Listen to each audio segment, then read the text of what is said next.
I would never put time into anything. I always wanted to have the fast results and really didn't want to work at the opportunities I had. This sort of reflected how I approached exams and assignments, and this was reflected in the sport I did as well. I've always loved sport, and hockey was my first sort of love that I was invested in a lot in my teenage years. But it came quite naturally, and I was playing it 3 to 4 times a week, so I was able to put the work in. It was fun. It's where my friends were. So when I had to stop playing because of my sight loss, I was searching for the next thing that, I could feel I was good at. As often when you have a setback like that in whatever regard, whether it's a disability or something else that's gone on in your personal life, whatever it is, you're searching for something that can, I suppose, define you in a more positive way and give you that more positive outset and more confidence, I suppose. Sport was where I'd always felt confident because it was just me and the activity. Usually sight loss didn't really matter, and I had more control over it. Yet through the opportunities I had from about 16 to 24 in athletics, football, judo, tennis, I think that was it. Through those sports, I just didn't have a work ethic. I wanted to be the best athlete in that sport straight away. And it didn't work. It made coaches not like me for that because I wasn't really putting in the effort in outside of it. I didn't prioritize my life in order to be at an elite level. It's common in disability sport that there's not many people with your disability, and so to be able to have some physical capability put me at an advantage, and I took that advantage and I didn't take it any further. Often reflections were that you've probably got something, but you need to work at it. You need to put the time in, put the effort in, put the commitment in. This really stuck out for athletics. I did that for a year during my PGCE, and I would commit to training, but everything else I did outside of it was just not there. So it wasn't until I was 24 where I fortunately had another opportunity to compete at an elite level, and that was with cricket. And as for those of you that can see, I'm currently wearing the England cricket training kit, and I've been within the squad for the past 3 years. When I got this opportunity, it took me a couple of months to settle, work out what was going on, what was required, and once I knew it was something I could buy into, I went in heavy.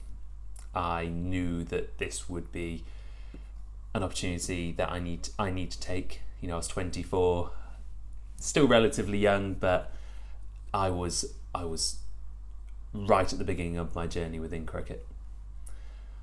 I wanted to show what I could do. I was not going to let this opportunity slip me by, and I'd always dreamed of competing at an elite level.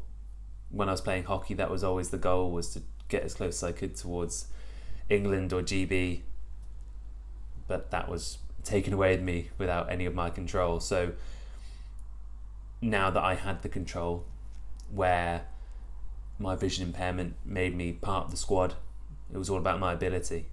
I came in with a pretty good level of fitness. I'd still continued to keep up my cardio and my strength training.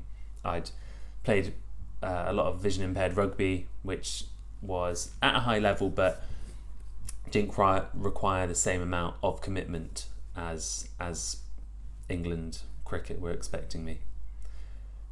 So I did everything I could to give myself the best opportunity. I made sure to be playing more cricket, so I started spending less money on random things and started getting my finances in order so that I was able to rent a indoor net during the winter season, so I could train. I think I was training every 2 weeks because that was all I could afford, and then managed to train at a local club who kindly offered the net for free once a week. And once I started putting that time into the cricket, I was then looking around the other areas of my sporting performance, so trying to nail down my nutrition, get the right amount of protein intake because I was increasing my training, so I needed to recover. And I was trying to increase my mobility and durability of my shoulders because I was going to be bowling the ball lots and lots of times, doing the same repetitive movement. And over those 3 years, I incrementally introduced these kinds of things because I did suffer injuries. So now I make sure to do particular stretches and exercises before every training session that I do, that both at training camps, before matches, and even when I'm going to play like the odd game of rugby, I will just do the same thing. I've become very habitual in what I do, very structured, and although sometimes my wife probably thinks I'm a little bit obsessive, keeping to these habits is what makes life simple. It means that I can focus on whatever that task is for that day. Because as well as cricket, I've also got my job to do. I've also got commitments with my wife. I've got my friends to see, family to prioritize as well. It has come with sacrifices. I normally would be doing far too much sport in the past. I would be trying to seek that new opportunity, wanting to do that, getting envious of people having other opportunities, but I'm in this position now. And once you have that sport, once you have that passion and you start putting the time in, you want to get better at it, and it becomes easier and easier. When I first started playing cricket, I was awful. I was one of the worst players on the team. I didn't offer anything really. I was incredibly slow at bowling, and my batting was the thing probably just about keeping me in. And nowadays the bowling is one of my best skills because I was able to work on it, and I was like, right, let's focus on this.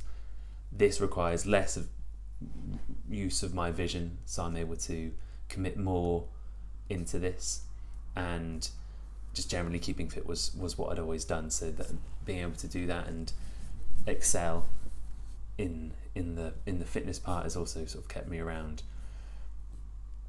In elite sport, especially the amateur side, you need to find that drive. You remind yourself what you are doing this for. You need to enjoy that journey. I'm still yet to earn a cap for my country. That is what keeps me going. I want to do that for myself.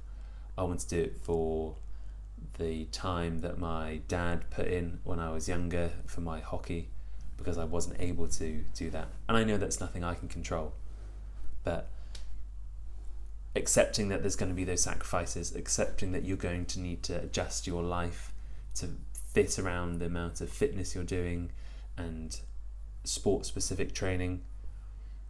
You have to go all in. If I was to look back or go back, I don't know what I would have done in those sports if I'd have actually stuck at it and been committed, whether that was in athletics or judo, where I was given high level of opportunity and a high level of coaching, and I just didn't have that work ethic. In addition, taking that work ethic from the sport has helped in other parts of my life, and I'm trying to push and challenge myself to be better in work, in social life, taking challenges, trying something like this where I'm trying to share my experience to support people and let them know that if you want to do something, especially in sport, you've got to commit.